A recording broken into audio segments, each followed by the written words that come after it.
Nama saya Anton Suryanto. Nah, saya saat ini saya bekerja ya. Mungkin lebih ke private atau lebih ke freelance ya.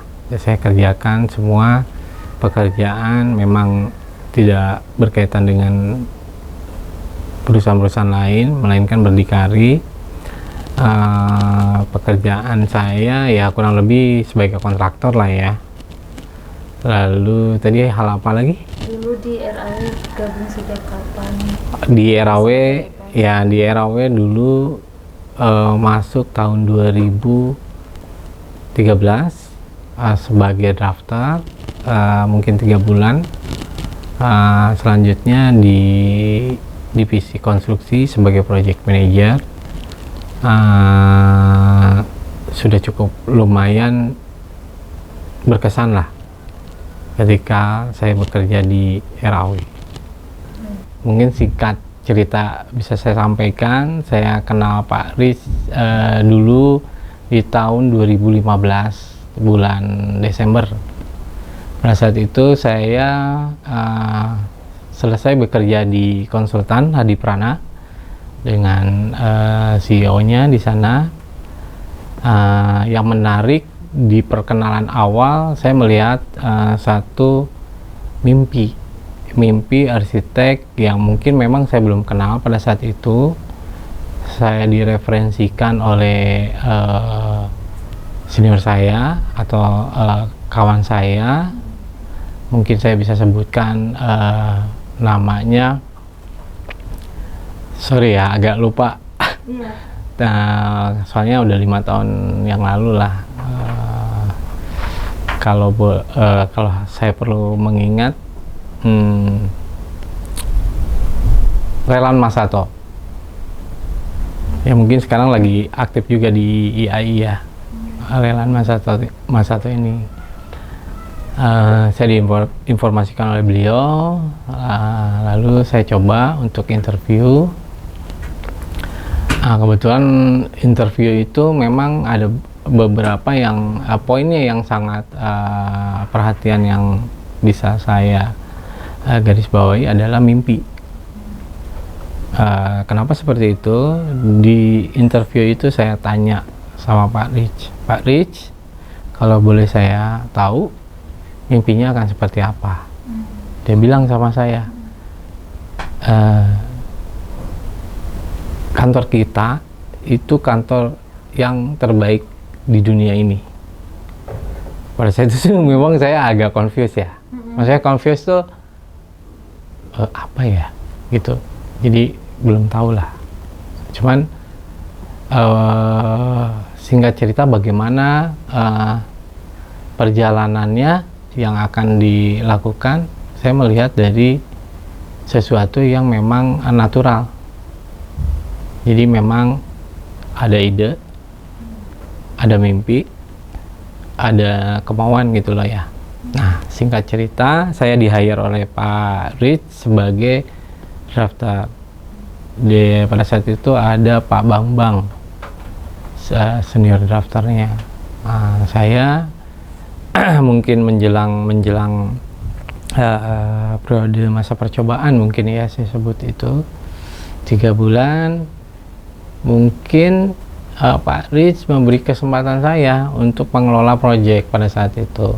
Nah, memang karena jujur saya pada saat itu masih ya bisa dianggap masih senang ya menerima tantangan, dan memang beberapa knowledge atau pemahaman terkait teknik memang saya ada dasar, sehingga pada saat itu saya menerima tawaran itu dan memulai proyek pertama di Akanaka Kemang. Nah, yang menarik di Akanaka Kemang ini adalah Pak Rich bisa mereduce cost mungkin 2 kalinya dari penawaran kompetitor lain atau kontraktor lain. Jadi pada saat itu saya tanyakan Pak Rich, bagaimana ini bisa terjadi? Ya, kenapa seperti itu? Apakah pertanyaan saya, apakah nilai yang Pak Riz tawarkan itu bisa mengamankan cash flow perusahaan? Pak Riz bilang, kita nggak cari profit, tapi kita cari adalah value dari apa yang kita kerjakan dengan satu konsep desain, yang kedua tidak menghilangkan nilai-nilai konstruksi yang sudah ditentukan. Yang ketiga adalah komitmen dalam penyelesaian pekerjaan pada saat itu. Jadi pada saat itu memang saya masuk meneruskan dari salah satu project manager yang dulu mungkin kebetulan project manager itu masih desainer ya. Nah, mungkin setelah saya review kenapa bisa seperti itu, ya saya nggak tahu ya, mungkin Pak Riz punya penilaian lain terhadap itu dan sebagainya. Beranjak dari situ mungkin saya diberikan kesempatan lagi di Alam Sutra project pribadi. Jadi kita ngerunning project itu bisa satu PIC itu bisa 3-4 project. Saya nggak tahu strategi yang dilakukan oleh Pak Riz seperti apa, tapi saya melihatnya dia memiliki new concept ya, sehingga orang tertarik. Yang paling utama adalah low price atau harganya kompetitif dibandingkan dengan kompetitor lainnya. Lah misalkan kita bicara Akan-Akan Kemang, misalkan nilai yang ditawarkan oleh kontraktor mungkin itu dinilai sekitar 5 miliar, Pak Riz bisa kerjakan dinilai 3 miliar. Jauh, gapnya sangat jauh. Kenapa seperti itu? Karena dia mungkin dia menggunakan material-material yang memang nggak seharusnya untuk ditawarkan. Nah, itu yang bisa mereduce. Lalu penggunaan material organik, ya kan, plaster aci itu kan kompetitif, sehingga dan dia low maintenance. Nah, mungkin konsep-konsep mungkin ke depan konsep-konsep konstruksi yang harus kita pikirkan adalah low maintenance-nya, terus harganya, lalu ketepatannya. Itu sih kesannya kenapa saya bisa join bersama Pak Riz. Seperti itu kurang lebih. Berarti proyek pertamanya memang yang Akan-Akan tadi ya? Akan-Akan Kemang, Alam Sutra. Alam Sutra itu yang mana, Pak? Alam Sutra ini salah satu koleganya istrinya Pak Riz. Yang 3 rumah jadi satu itu? Dia satu rumah, dia ownernya tuh beli satu rumah, lalu dia minta untuk Pak Riz isi untuk furniture. Lalu ada bar minimalis, lalu ada di Meruya juga di dekat perumahannya Pak Riz, namanya Pahendra. Itu bangunan 3 lantai juga. Waktu itu dikerjakan targetnya sekitar kurang lebih 2 tahun, tapi saya tidak selesai sampai menyelesaikan itu. Lalu ada beberapa juga rumah di Meruya juga, tepatnya nama ownernya saya hampir lupa deh. Karena pada saat itu kenapa yang membuat kita saking ya 1 tahun itu bisa terlibat sekitar 5 project lah. 5 project. Jadi bayangkan itu bagaimana flow yang harus kita kerjakan, lalu bagaimana terkait tuntutannya, karena kan kecepatan itu adalah komitmen Pak Riz terhadap konsumen. Sementara pada saat itu kelemahan kita di manajerialnya masih kurang. Di awal-awal membangun, awal-awal, jadi kita masih konvensional gitu loh, tapi tetap ya terstruktur. Namun ya nggak umum seperti apa yang perusahaan-perusahaan kontraktor lakukan. Karena itu tadi, satu, low price, kita mungkin nggak ada cost untuk meng-hire beberapa profesional yang memang di dalam struktur organisasi project itu sendiri. Jadi mungkin bisa saya gambarkan, struktur organisasi yang konvensional itu yang saya maksud adalah dari project manager kita langsung ke labor, ke pekerja. Nah, ini yang sangat complicated. Kenapa seperti itu? Ya, mungkin dibangun sehingga ada kehangatan satu sama lain, merasa bertanggung jawab satu sama lain. Memang yang dilihat adalah saat ini ketika kita melakukan struktur organisasi komplit di dalam satu project, itu ada kesenjangan dan ada beberapa faktor politik ya, politik person ya, dan itu yang memang dihindari sama Pak Rich. Jadi mungkin lebih tepatnya bagaimana kita bisa menyelesaikan project ini dengan ya keharmonisan, teamwork, lalu kepercayaan satu sama lain. Yang ketiga ya profesionalisme. Sangat simpel sih, tapi value-nya cukup lumayan besar. Kenapa saya bilang value-nya cukup lumayan besar? Pada saat itu saya lihat list project dalam 1 tahun estimasi bisa sampai dengan 30 project, bahkan lebih untuk desain ya. Lalu untuk construction-nya kurang lebih sekitar 40% itu kebangun. Kalau kita bicara mimpi ya, dia bilang dia akan membuat satu perusahaan yang terbaik di dunia ini. Ya inilah Raw Arsitektur, dia bilang. Nah, saya setuju dengan mimpinya dia. Itu yang menjadi landasan saya. Namun memang kita kan setiap personal punya ego ya, punya pendapat lah. Kalau saya menimbang, mungkin Pak Rich dengan mimpinya itu dia masih bisa menyetabilkan apapun yang terjadi dalam dialog, dalam pendapat, dan karena mungkin konteksnya dia sangat-sangat cukup jauh ke depan. Nah, bagi saya dengan keterbatasan saya, dengan kelebihan saya belum bisa menyamakan persepsi itu, sehingga saya memutuskan untuk untuk saat ini saya belum bisa ikut mimpinya itu pada saat itu ya, karena situasi yang memang berbeda dengan Pak Rich. Tapi seharusnya setelah saya pikirkan kembali sampai detik ini, ya ternyata terbukti mimpinya dia. Artinya progresnya berjalan.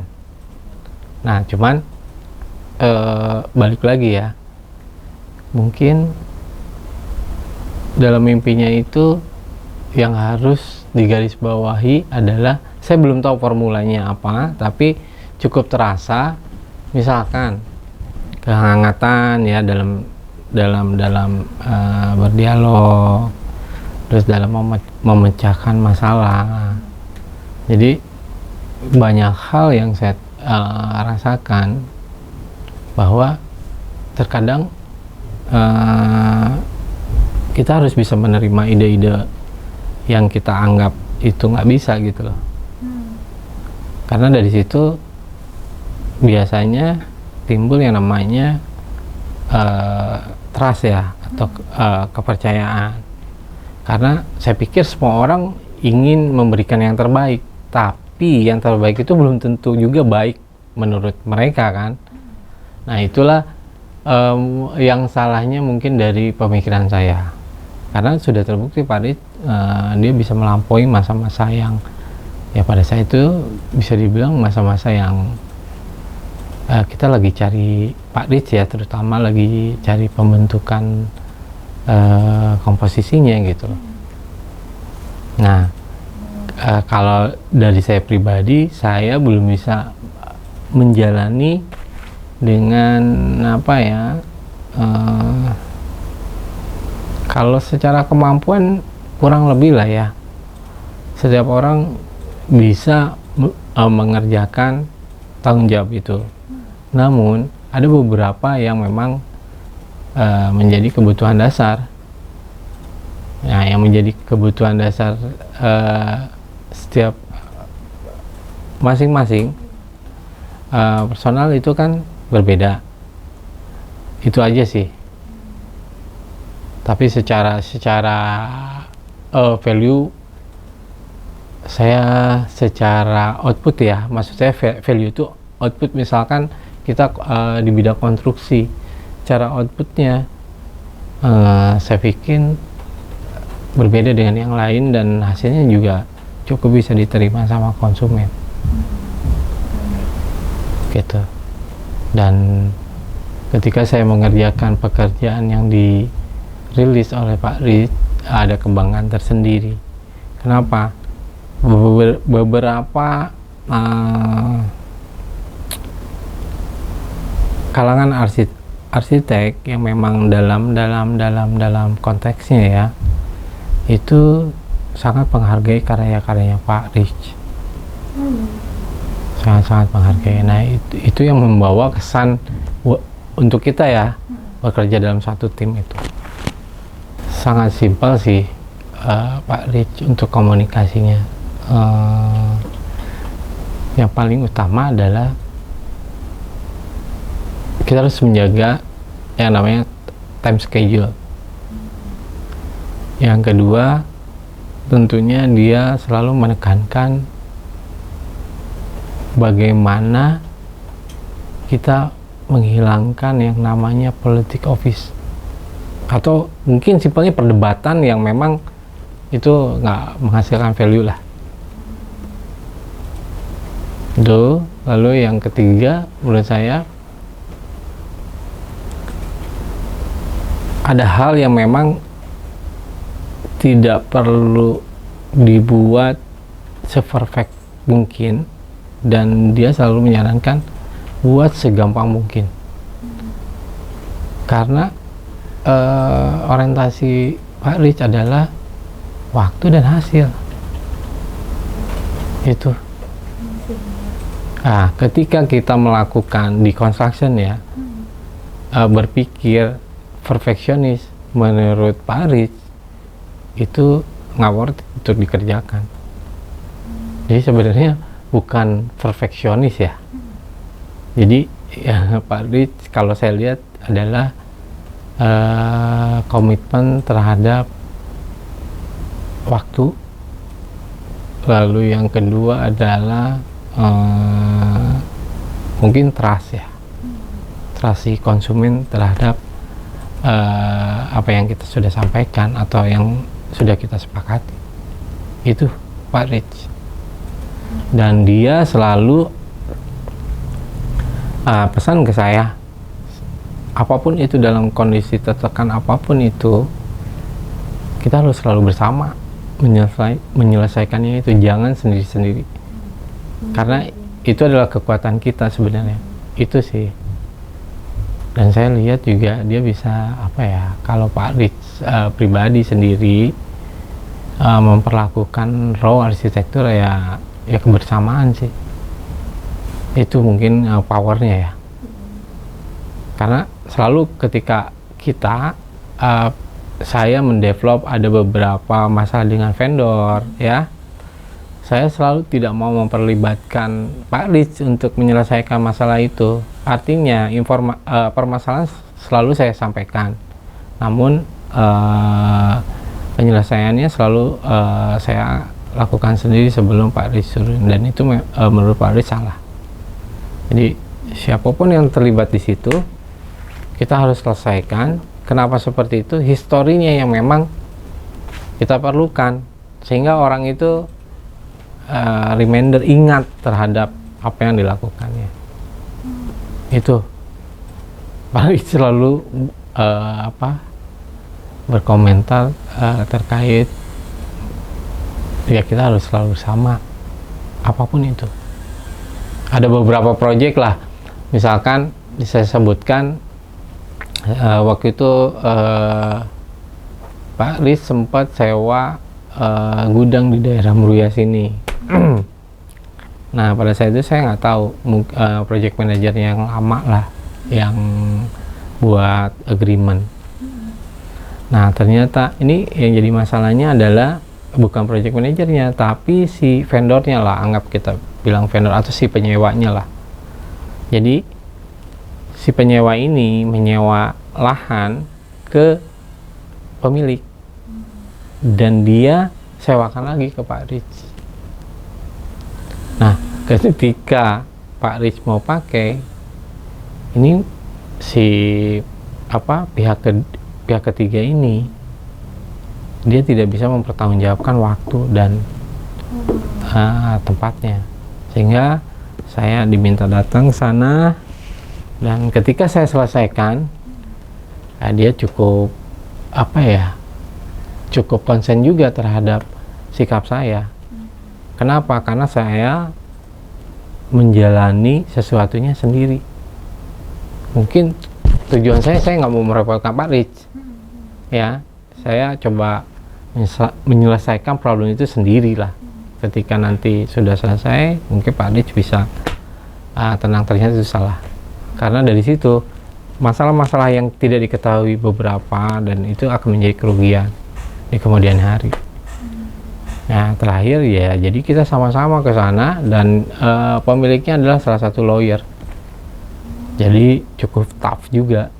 Dan saya pada saat itu saya sadar, oh iya ya, mungkin di fase si pihak ketiga saya bisa menyelesaikan, tapi di fase yang berikutnya saya nggak bisa menyelesaikan. Kenapa? Background lawyer kan kita tahu sendiri ya. Ketika kita ramai-ramai datang ke sana, lawyer juga berpikir ini ada apa gitu. Itu sebenarnya hal yang sangat sederhana ya, yang nggak pernah kita pikirin. Saya pikir kenapa Pak Riz sikapnya seperti itu, ya dia bersekolah kan, mungkin pengalaman saya dengan pengalaman Pak Riz sangat jauh, dan dia berinteraksi dengan beberapa profesional yang bukan dalam satu negara gitu. Jadi secara kultur, secara kemapanan dan sebagainya itu udah memang jauh lah. Ya gitu. Masalah construction saya pikir perlu dipikirkan bahwa di saat kita dikenal, apa yang harus kita lakukan? Artinya menurut saya bukan kita memperbanyak project, tapi kita memperkecil project, membesarkan value. Dari mana? Kalau kita bicara construction,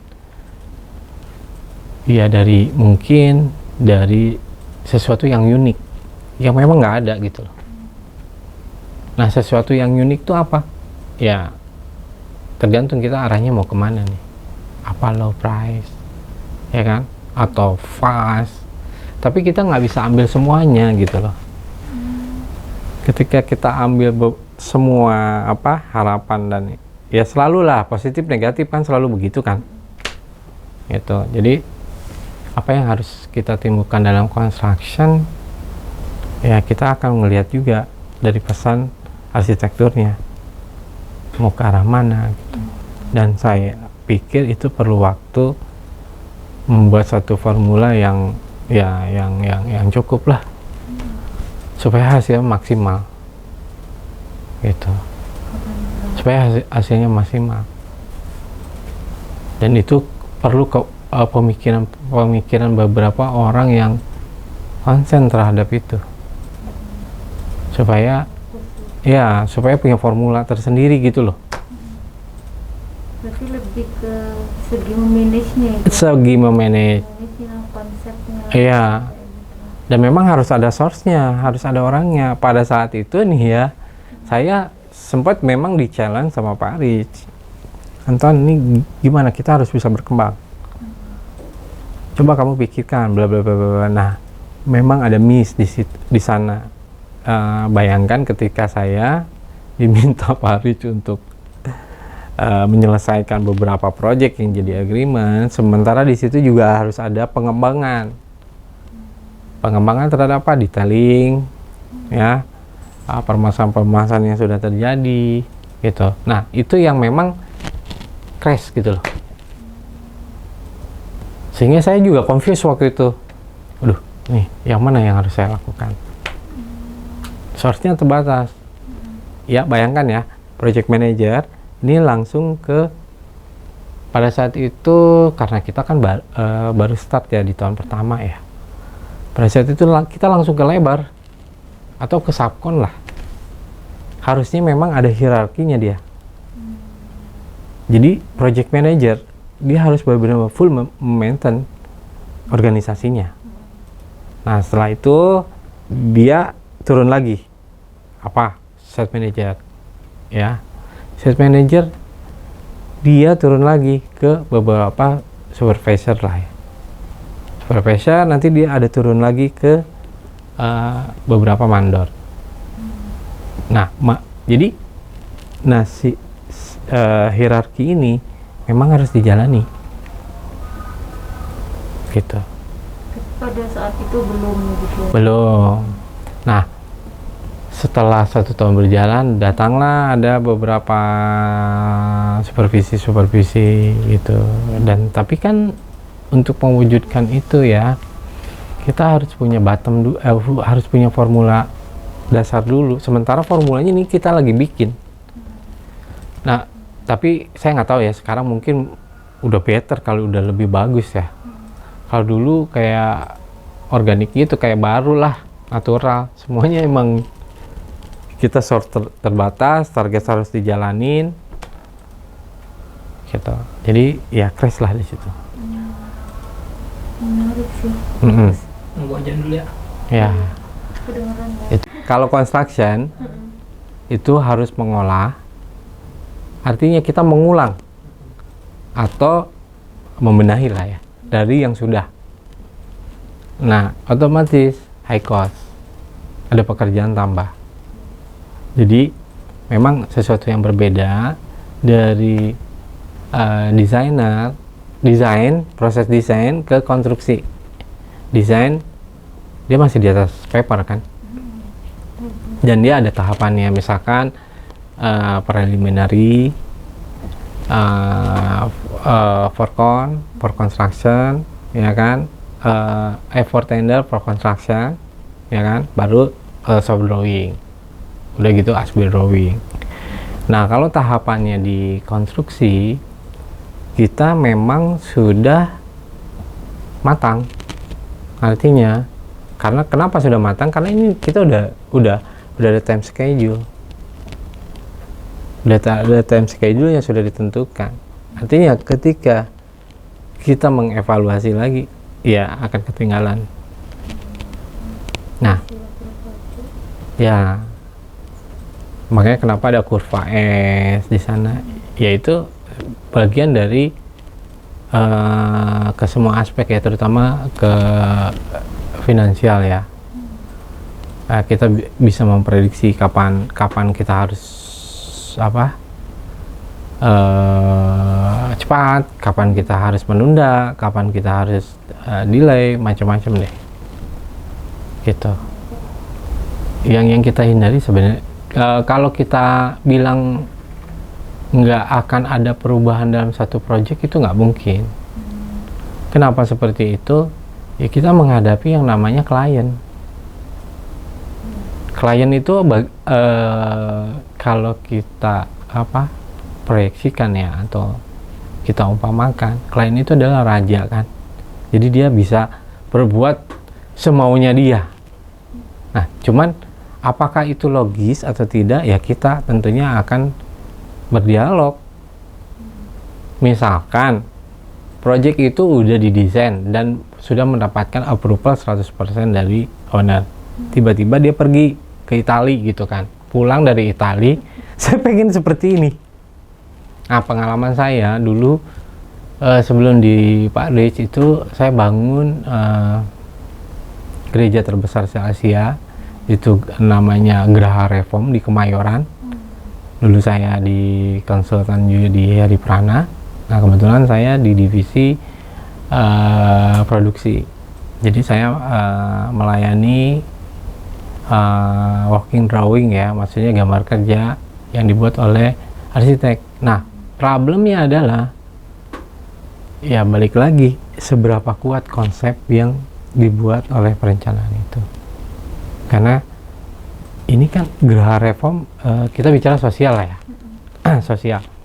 Ya, ini masalahnya unik juga. Ini di luar konteks raw lah ya, tapi kurang lebih akan sama seperti itu perjalanan proyeknya. Construction-nya ya. Proyek ini didanai oleh kalau kita bilang yayasan lah di Roma sana. Nah, PIC-nya adalah Stephen Tong.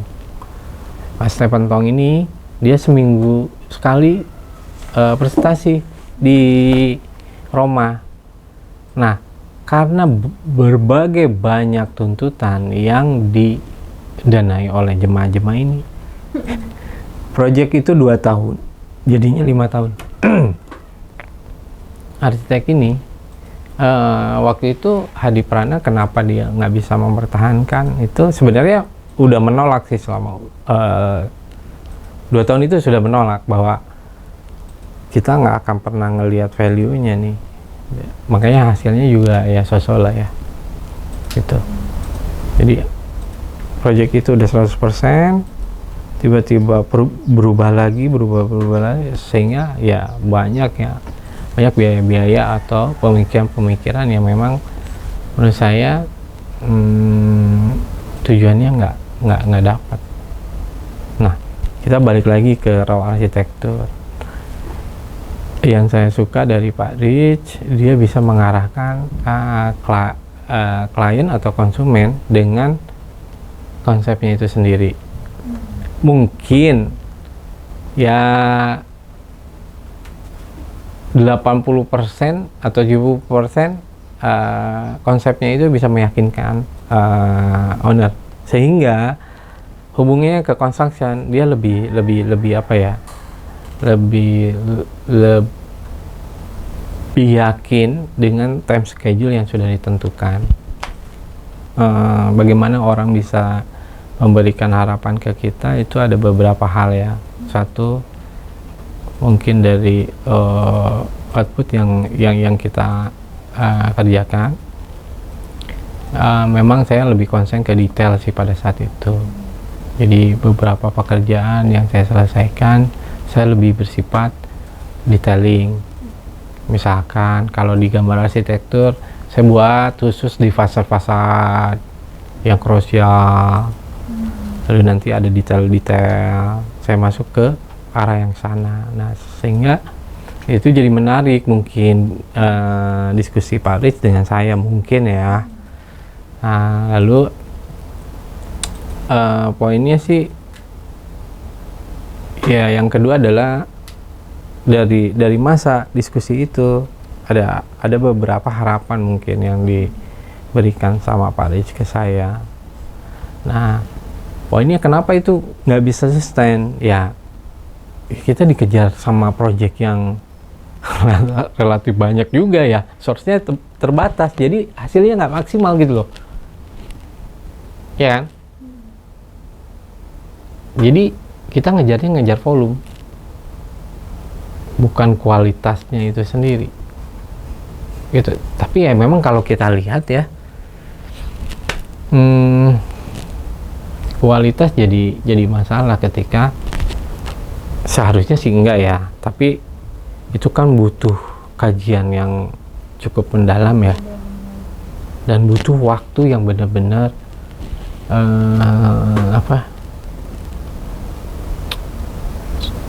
lama lah. Jadi Pak Rich sempat bilang sama saya, Ton, saya dulu kerja di Norman Foster, dan dia setiap project dia buat satu buku.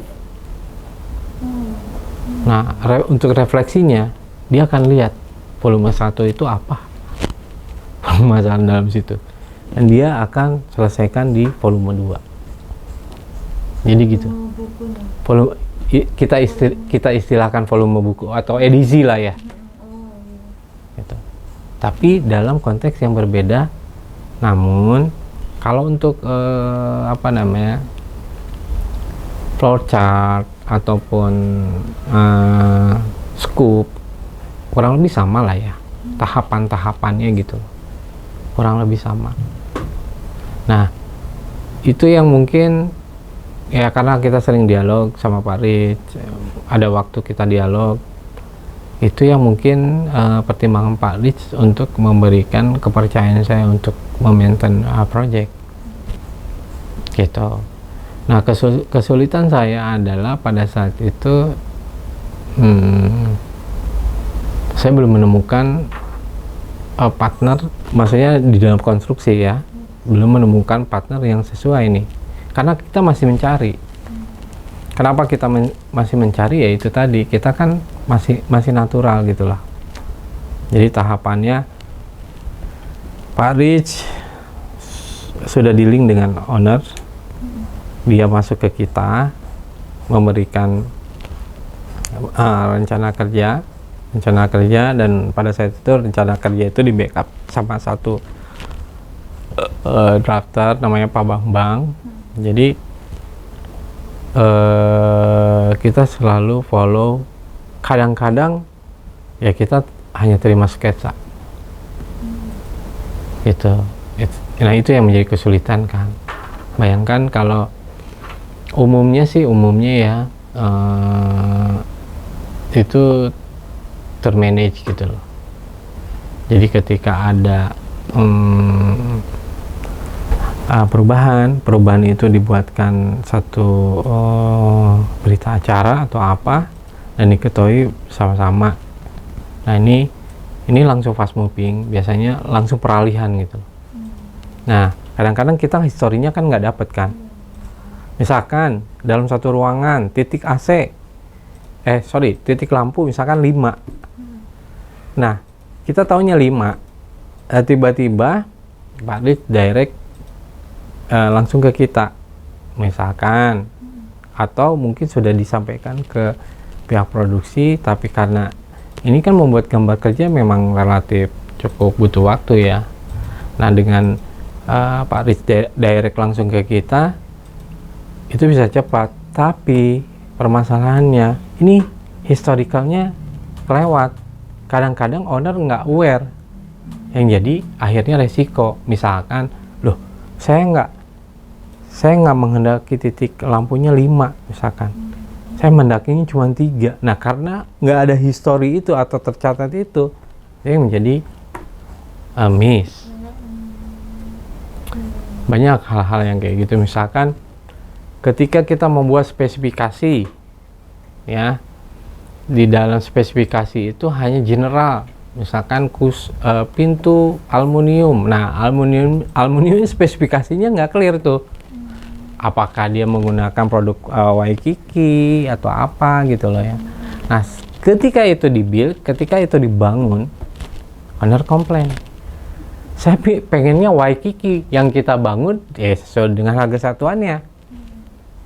Ya, itu jadi Canfield. Tapi Pak Rich, ya kelebihannya Pak Rich, dia bisa menyelesaikan dengan konsepnya itu. Jadi masa-masa yang kecil itu dia selesaikan walaupun rugi. Menurut saya sih rugi, tapi dia bisa selesaikan dengan satu brand awareness ya. Dia publish hasil karyanya, sehingga itu kan menjadi menjadi kebanggaan tersendiri ya kan.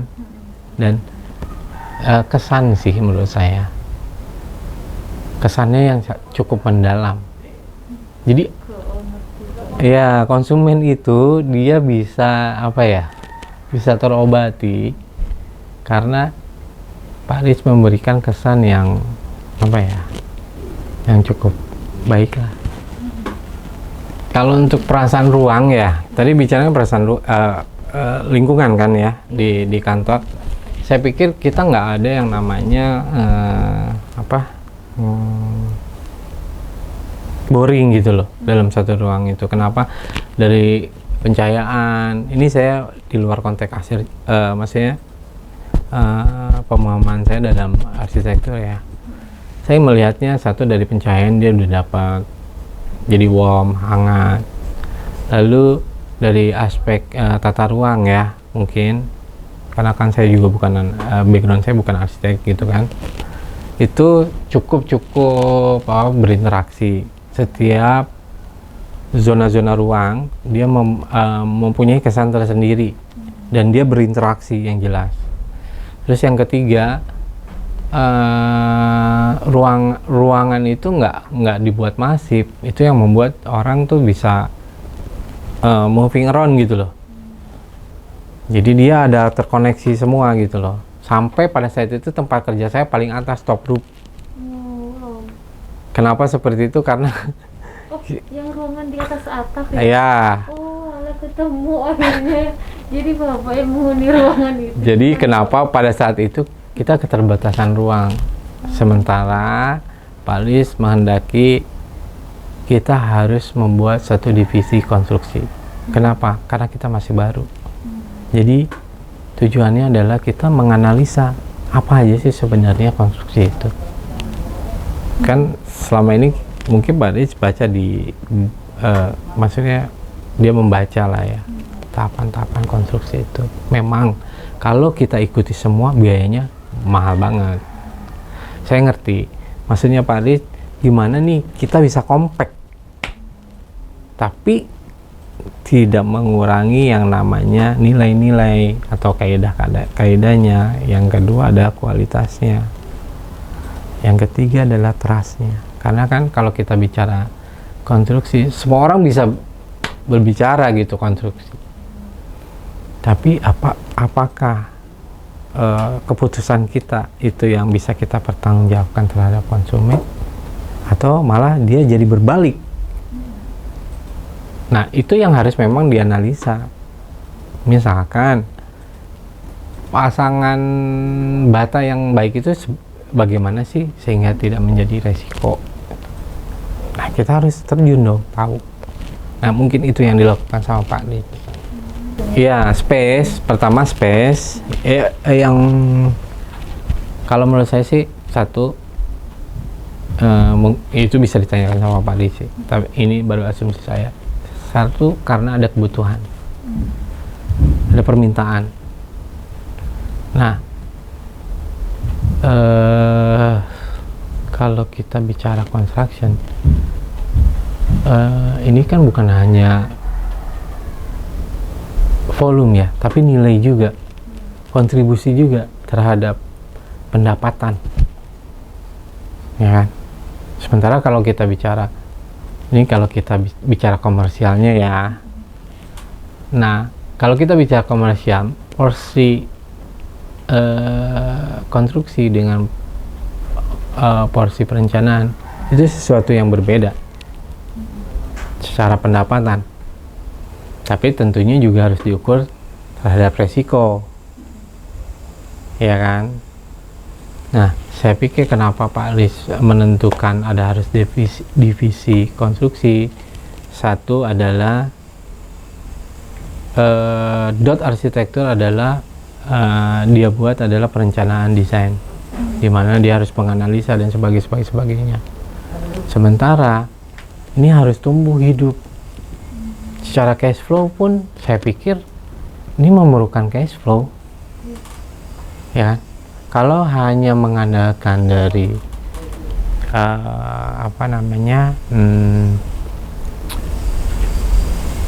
perencanaan, itu akan kurang lebih lah plus minus lah. Sementara apa? Ada divisi riset dalam perencanaan itu sendiri yang memang development, pengembangan. Itu yang memang harus dibiayai dan itu kita harus cari. Maksudnya itu harus cari pendapatannya dari mana. Ya mungkin karena ada permintaan, akhirnya mengembangkanlah dia. Tapi pada dasarnya sih mungkin ya kalau saya ya kontribusi, jadi subsidi silang lah.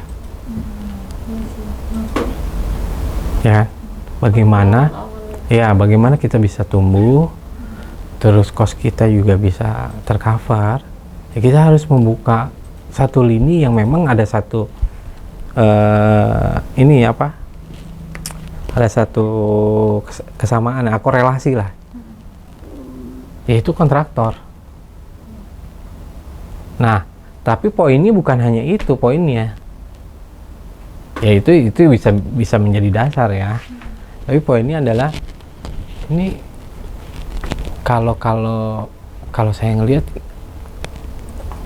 saya dulu terakhir ini bikin pabrik di Kalimantan. Jadi saya bekerja sama dengan engineer yang dari Inggris, India, macam-macam lah gitu ya. Mereka itu selain title-nya sebagai engineer, tapi mereka juga mampu mengerjakan itu. Contohnya yang paling simpel, satu engineer misalkan di mekanika, mereka membawa tools turun. Kalau di kita kan beda. Jadi mereka benar-benar full skill. Nah, untuk mencapai ke sana ya itu yang harus kita cari di dalam, kalau menurut saya konstruksinya ya, kita harus mempunyai tim-tim yang memang full skill itu. Karena di Indonesia tuh masih general gitu loh. Hanya boleh saya sebut. Kenapa seperti itu? Saya yakin juga sama Pak Dit, ketika ada problem dan dia hanya sebatas menguasai teori, apa jadinya gitu loh kalau dia hanya sebatas teori. Nah, itu yang mungkin akan di-create sama Pak Dit. Tapi kan ya itulah, banyak faktor yang banyak faktor. Terus pada saat itu ini Pak, kayak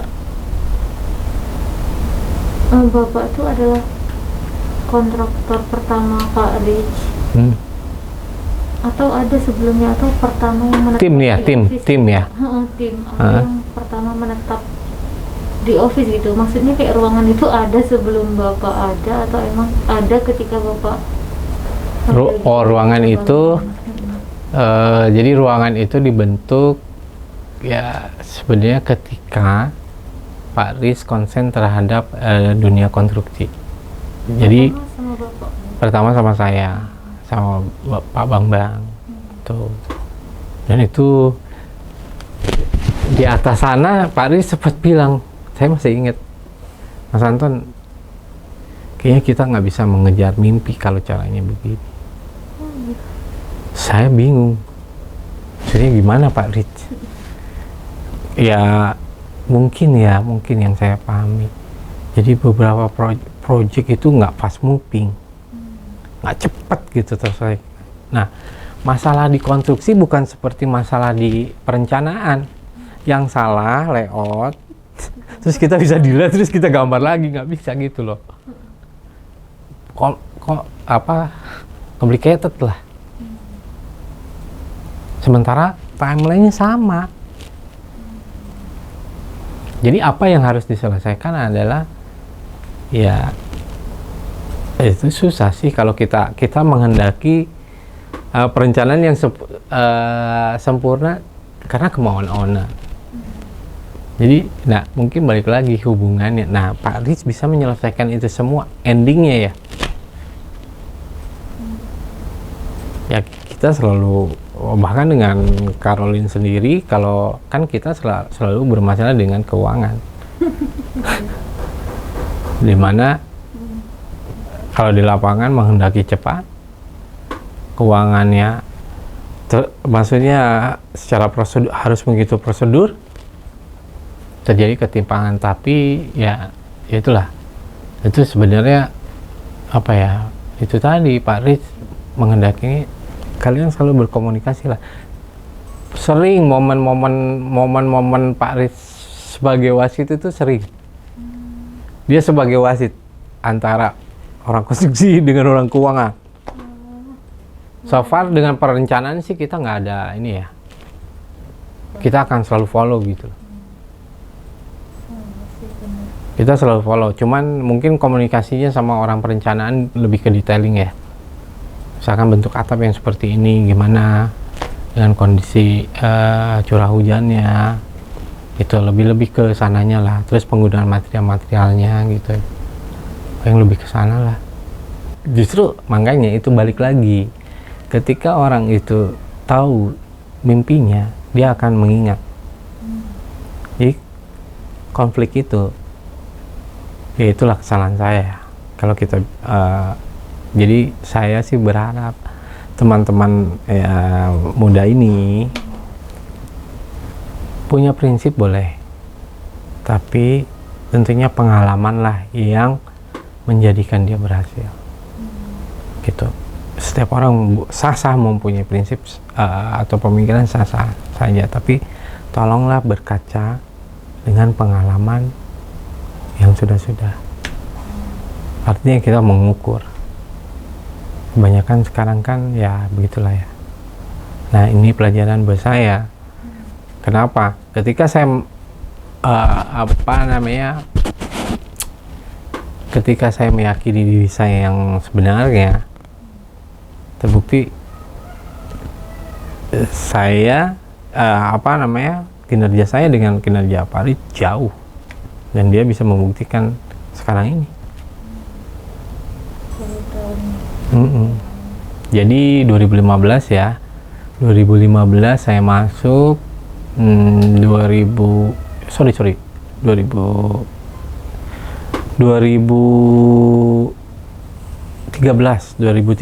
saya masuk, 2015 saya resign, sampai 2020 nih dia bisa membuktikan. Dan makin menurut saya sih, saya nggak tahu nih setahun dia bisa perolehan project berapa banyak Pak Rich. Saya rasa progresnya udah cukup signifikan lah lonjakannya. Terus kalau dari yang awal Bapak masuk 2013 sampai 2015 tuh kayak ada perbedaan gitu nggak Pak, cara Pak Rich mengelola? Apakah dari orangnya semakin sabar mungkin, atau semakin kayak gitu sih dari segi emosionalnya sih Pak? Saya rasa sih kalau dari karakter dia sama ya, nggak ada yang berubah, nggak ada yang berubah.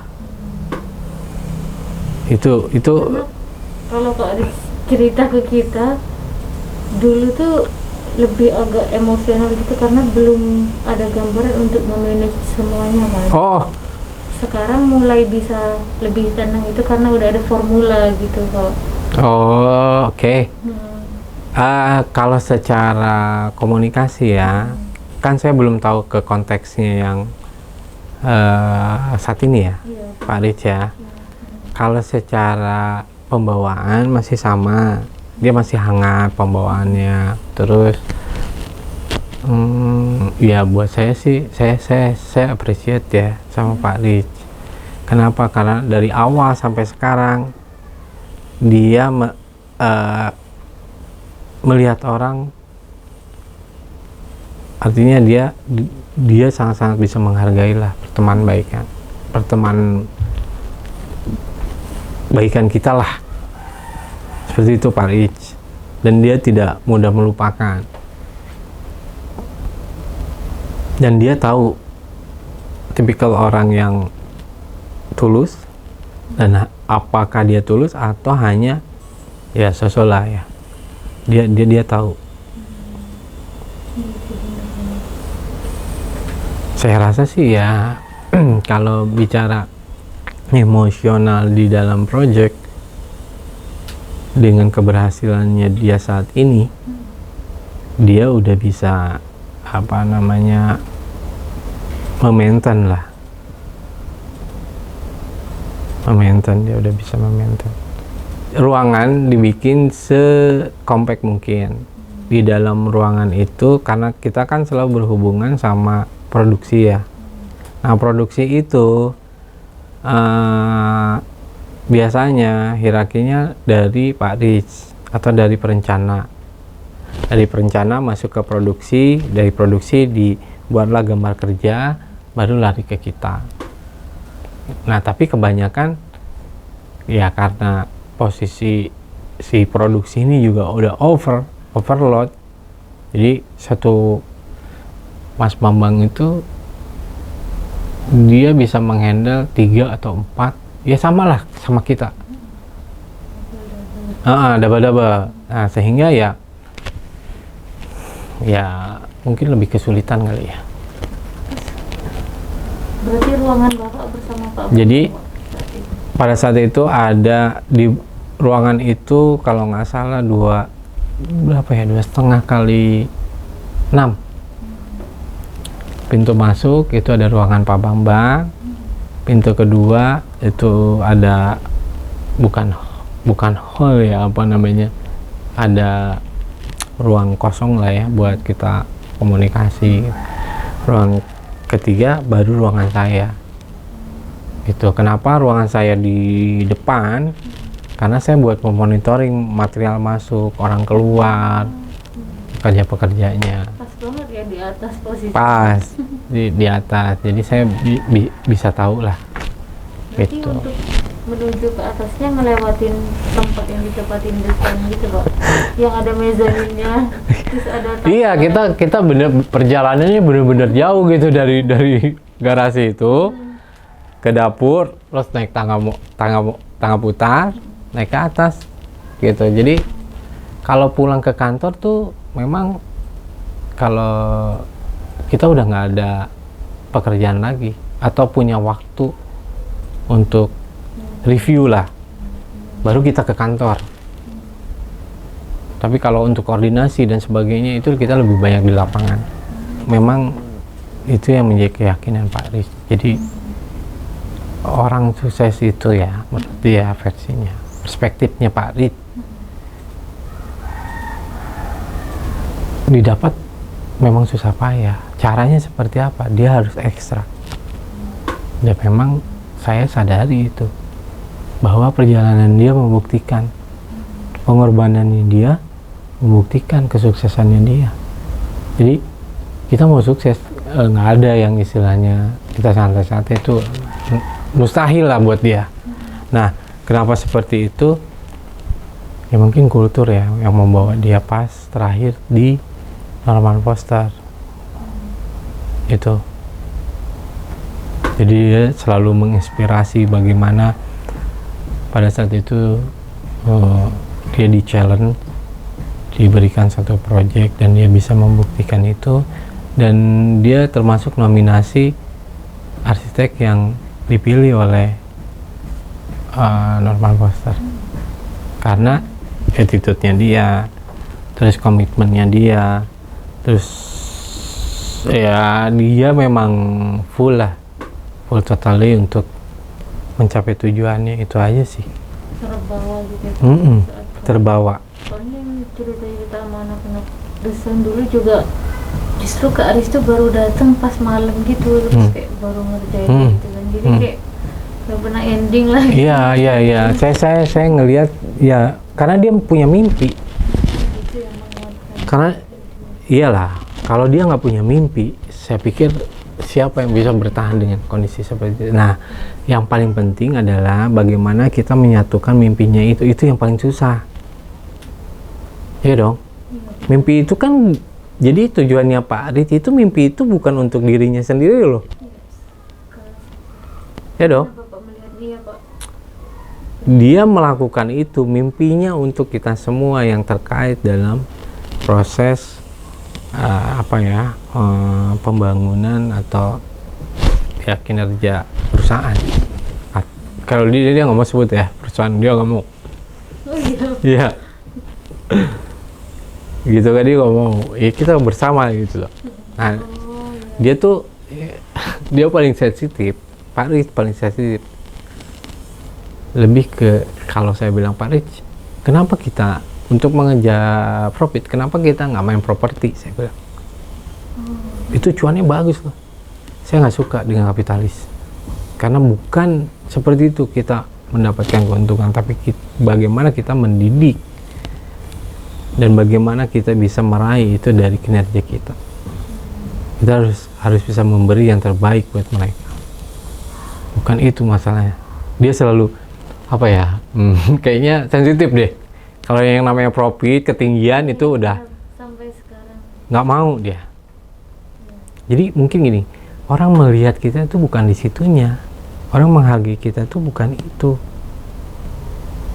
tapi skill kita. Kita dinilai misalkan dari nilai-nilai yang kita berikan terhadap penawaran kerja kita itu, gitulah istilahnya. Sederhana, simpelnya begitu. Saya juga nggak ngerti nih. Jadi mungkin udah 3 bulan yang lalu ya. Kok saya feeling saya mau kontak Pak Rich gitu. Oh iya Pak. Iya, Wow. 3 bulan yang lalu saya feeling. Pas saya waktu itu saya sempat buka perusahaan. Saya punya founder juga. Jadi pulang dari Kalimantan saya bikin pabrik semen di sana sama Pak Ganda Sitorus. Bos saya CEO-nya adalah Kim Intanoto yang punya Gunung Garuda Steel. Jadi pada saat itu saya kecewa lah sama ini cerita ya, kenapa saya bisa kontak Pak Rich lagi nih. Waktu itu saya sempat punya komitmen lah sama Pak Kim Intanoto itu. Kalau di searching di Google adalah Pak Kim Intanoto itu adalah pemilik dari Gunung Garuda Steel. Dia mau ekspansi bisnis semen. Nah, kenapa saya mau? Terakhir itu saya keluar itu dari Pak Rich itu karena ditawari 2 waktu itu. Satu bikin pabrik semen, satu lagi bikin hotel di Bali. Singkat cerita saya pilih. Kenapa saya pilih itu? Saya melupakan mimpinya Pak Rich dulu karena kebutuhan saya gitu loh. Ya, kalau Pak Rich bedanya apa? Pak Rich dengan full knowledge-nya dia, dengan ya dia pergi ke luar kan dia bertemu itu banyak orang dong. Kalau saya kan orang deso gitu kan, yang di sini yang saya lihat ya saat itu bagaimana saya bisa bertahan. Nah, saya nggak terpikir apa yang dipikirkan Pak Rich. Bagaimana itu meraih. Pak Rich mengajak saya, ayo kita meraih gitu loh. Nah, pada saat itu saya nggak ini. Nah, balik ke konteks itu, akhirnya saya ditawarin sama Pak Kim Intanoto, dijanjikan. Ini pengalaman juga ya buat teman-teman. Ya, dibagikan saham ketika ini berhasil dan sebagainya. Ketika saya berhasil, ya salahnya saya itu nggak di dalam perjanjian tertulis. Hanya ya kita kepercayaan lah. Bisnis itu nggak bisa kepercayaan sih. Bisnis itu harus sesuatu yang clear. Ada mikrofon yang kedengeran. Itu di dalam. Gitu. Jadi ya kesalahan saya setelah itu akhirnya saya keluar karena nggak terjadi kan. Pada saat itu bisnisnya dia maju sampai kejual. Kenapa dijual? Karena ya politik ya. Di take over ke Pak Ganda Sitorus semen merah putih. Waktu itu saya running pakai brand semen Kalimantan. Prestasi saya mungkin bisa dilihat di Google lah. Prestasi saya. Jadi yang dalam notabene saya nggak ngerti yang namanya industri semen. Saya di sana ada saya di mentor sama salah satu coach marketingnya Jarum. Ya kebetulan saya bisa menyelesaikan janji saya ke CEO adalah menjalankan pabrik itu sampai dengan penjualan. Ketika pabrik ini sudah bisa berjual, datanglah Pak Ganda Sitorus untuk membeli lahan ini. Posisi pabrik itu posisi yang ini ya, posisi yang apa? Yang merugi. Ketika dibeli dia untung. Tapi akhirnya nggak dibeli. Dia cerita ke saya, Pak Kimin itu, ownernya, dijual. Ternyata itu hanya dikerjasamakan. Itu hanya politik aja. Seserem itu ya. Ya, akhirnya saya pulang, ya kan? Saya pulang. Ini kan cerita bagaimana saya kontak lagi sama Pak Rich. Saya pulang. Berarti sahamnya itu nggak jadi Pak? Nggak pernah terjadi. Ya ampun. Itu pengalaman. Jadi pesan di dalam cerita saya ini adalah negara maju itu selalu mendahulukan paperwork, administrasi dan sebagainya. Karena ketika wawan prestasi kita nggak bisa menuntut apa-apa. Ya dong. Iya benar. Di Indonesia orang masih tergiur dengan janji-janji Iya. surga. Ini pesan ya, bagaimanapun apapun konteksnya selalu kita sesegerakan yang namanya administrasi di awal. Walaupun ya memang ya kita harus berdebat dan sebagainya, itu udah sesuatu yang ya wajar lah. Itu menjadi kelemahan kita. Setelah itu saya pergi buat satu perusahaan, karena hubungan saya baik dengan distributor.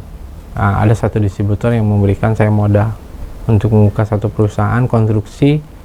Pekerjaannya LG Cibitung, itu saya kerjakan. Nah sekarang ownernya itu GS Global Solution dari Korea, yang saya sekarang ini kerjasama untuk bikin pabrik baterai lithium sama Tesla, itu namanya di Karawang. Saya bikin di sana, saya bisa akses di sana. Nah singkat cerita, saya punya kawan itu nggak fair lah, kawan partner kerja saya nggak fair. Akhirnya ditambah lagi pandemi, akhirnya saya serahkan perusahaan ke foundernya dengan alasan bla bla bla bla. Kondisi pandemi itu terjadi, jadi saya sempat terpuruk 2 tahun ini pada saat pandemi. Jadi kontrak-kontrak saya delay, ketambah lagi partner saya nggak beres lah. Tapi saya serahkan semuanya. Dan ini sekarang kasusnya itu dia dicari untuk mempertanggungjawabkan pengelolaan. Alhamdulillah saya nggak pernah bermasalah. Ya kan nggak berbuat ya sebenarnya. Iya, nggak berbuat. Nah, timbul lagi ketika kekosongan waktu itu, saya berpikir bagaimana saya harus bisa bertahan. Saya kepikir Pak Rich dulu Secara alami itu berarti. ada sih, bukan alami, ya itu alami timbul, tapi ada messengernya. Dulu ada vendor di sini yang saya tawarkan pekerjaan dan sekarang menjadi vendor ini vendor lamanya Pak Riz, namanya Pak Andi Irwan. Dia tuh spesialis MEP, Mechanical and Plumbing gitu loh. Jadi sekarang menjadi rekanan. Nah, saya mungkin Pak Riz tanyakan saya ke Pak Andi ini, loh, saya jadi teringat, oh iya Pak Riz ya. Oke deh, saya telepon deh Pak Riz. Saya hello. Akhirnya alhamdulillah bisa ketemu Pak Riz sampai detik ini. Gitu. Jadi kesibukan saya ya di luar sana ya lebih ke konstruksi lah, tapi sifatnya karena modal terbatas, nggak seperti yang kemarin-kemarin kita udah coba. Terus saya pikir juga kalau untuk menggunakan uang orang lain lagi dengan kondisi yang belum settle, itu akan menjadi resiko. Nah, nanti untuk yang konstruksinya ini saran ya, mungkin Pak Riz, saya nggak tahu apa lebih spesifik sub bidangnya yang dikerjakan konstruksi saat ini atau masih mencari ya, karena saya banyak melihat konsep-konsep konsultan digandingkan dengan agrikultur, digandingkan dengan build. Nah, itu menjadi satu keunikan kan, ya kan. Nah, RAW ini akan jadi ya itu benang merahnya seperti apa RAW ini, ya kan. Apakah dia hanya sebagai supporting atau memang dia mau berperan juga sama seperti arsitekturnya atau perencanaannya. Itu yang harus dilihat lah. Apa hanya sebagai pelengkap aja gitu. Kalau kita bicara pelengkap, oke, berarti sistemnya nih yang harus kita urut. Ya dong, kalau pelengkap kan sebenarnya bagaimana kita bisa menyelesaikan timeline atau schedule yang sudah ditentukan. Ketika ada permasalahan, ya kita harus segera switch kemana tuh. Atau dia memang mau benar-benar eksis juga gitu sama perencanaannya. Itu karena banyak faktor yang harus kita siapkan untuk konstruksinya. Gitu. Memang saya untuk disiplin ilmu atau secara fakultas saya nggak ke arah sana. Saya otodidak, lebih ke otodidak. Dan saya banyak berdialog sama orang-orang yang ya punya mimpi lah, bisa dibilang begitu. Itu nggak berubah karena gini loh. Untuk menjadikan kehangatan itu kita harus saling aware sih. Ya sekarang gini. Saya tanya, siapa namanya? Lulu. Mbak Lulu. Kita ada konflik internal nih ya. Tapi ketika besok Mbak Lulu ulang tahun, terus saya bawa kado, kira-kira gimana tuh? Konflik internal itu bisa terkikis nggak? Itu sih sebenarnya, itu kekuatan ya, kekuatan teamwork. Dia selalu ingat. Dan memang dari dulu itu. Apalagi yang namanya sama keluarga. Coba bisa bayangkan nggak sih Pak Rich, saya sih bener-bener udah nggak bisa ngebayangin ya. Serius, ini bukan karena kita diliput ya, tapi ini memang kenyataannya begini gitu loh. Sebenarnya dia bisa, poinnya adalah dia bisa membagi-bagi waktu dan dia bisa membedakan urgensinya gitu. Mana yang lebih urgent daripada masalah A dan masalah B. Sebenarnya itu kan simpel, nggak perlu teori banyak banget gitu loh. Mungkin dia bisa Pak Riz itu menurut saya orang yang logis gitu loh, nggak terlalu bertele-tele. Yang dibilang susah ya buatlah gampang gitu loh. Ya kan, nggak perlu nggak perlu dibesar-besarkan gitu. Kalau proyeknya itu yang lebih berkesan sih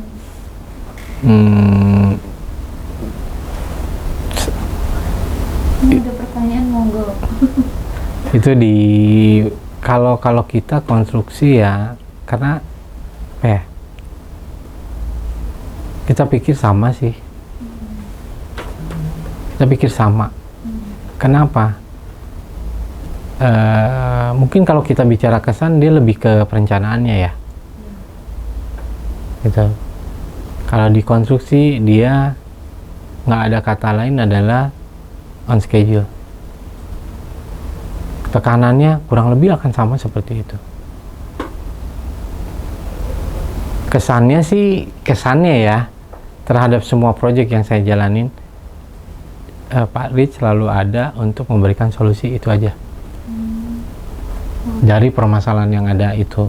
Kenapa? Karena Pak Rich pilot projectnya kan, dia harus bisa menyelesaikan itu. Yang saya rasa kalau ilmu ya mungkin karena saya, kalau kita bicara ilmu, saya rasa kalau di bidang konstruksi saya belum bisa menemukan ya. Karena kan baru. Nah, kalau di bidang produksi atau gambar kerja, kita udah lampauin ya. Nah, yang lebih berkesan adalah ya ini mimpinya Pak Rich yang nggak pernah saya temuin di beberapa konsultan. Itu yang paling berkesan buat saya. Sehingga itu yang mendorong kita ya selalu jadi lebih baik. Nah, mungkin yang harus dipertahankan adalah ya individunya lah. Individunya. Dari mimpi itu harus ditekankan juga untuk meraih mimpi itu juga ada kriterianya yang harus dilewati gitu loh. Terus Bapak ngerasa ini nggak sih Pak? Merasa bebas bereksplor gitu? Pasti. nggak sih? Itu pasti, dia nggak ada batasan untuk eksplorasi. Itu yang membuat kita apa ya, ya kita senang gitu loh. Sementara kalau kita bicara di konsultan atau di perusahaan-perusahaan lama lah ya, kita dibatasi oleh ketentuan baku. Iya sih ya. Kalau di sini silakan, selama masih masuk dalam kaidah-kaidah yang umum lah, gitu. Luar biasa. Karena itu bagian dari infrastruktur. Tanpa ada infrastruktur, kita nggak akan menyampai tujuannya. Ya, samalah kayak Pak Jokowi sekarang membangun infrastrukturnya dia. Kenapa? Ketika infrastruktur itu tidak dibangun oleh pemerintahannya, maka ini raja-raja kecil akan bermonopoli di sini, ya kan? Dan kita nggak akan pernah tahu, nggak akan pernah sampai ke tujuannya gitu loh. Tujuan yang paling tingginya apa? Kita nggak akan, terbatas lah. Itu adalah infrastrukturnya Pak Rich untuk mewujudkan mimpinya itu. Maksudnya mimpi kita ya. Terus kalau tadi kan momen dengan project gitu ya, kalau momen dengan Kak Rich sendiri ada nggak sih yang Bapak tuh kayak ya berkesan banget lah gitu kayak? Ya berkesannya saya ngelihat Pak Rich dia menganggap kita adalah keluarga. Karena sampai udah keluar pun ternyata masih kontak. Iya. Dan profesionalnya ya menurut saya sih cukup tinggi ya. Gitu. Kalau dari segi teman-teman Bapak dulu tim ya pada saat bekerja, ada nggak Pak momen-momen yang ya Bapak rindu gitu, mungkin kalau bisa diulang itu mau diulang gitu? Hubungan personal gitu ya? Di tim saya yang lama. Di tim saya yang lama. Iya. Kayaknya enggak deh. Kenapa? Karena ya beda dong. Jadi yang membedakan adalah ketika Pak Rich mengelola organisasinya, dia lebih ke mimpinya. Kalau di tim saya itu memanage-nya lebih ke money oriented. Kalau money oriented kan orang punya ambisi, punya macam-macam deh. Kalau di sini orang mau ambisi apanya? Ya paling ke mimpinya gitu loh. Kalau mimpinya ketika ini sukses ya kita bisa dipublish, orang lebih confident, ada lagi pekerjaan, macam-macam. Waktu bekerja kita akan lebih ya banyak tawarannya. Iya. Ya jadi Pak Rich itu mungkin kalau saya menganalisa dia men-setup dari hulu sampai dengan hilir.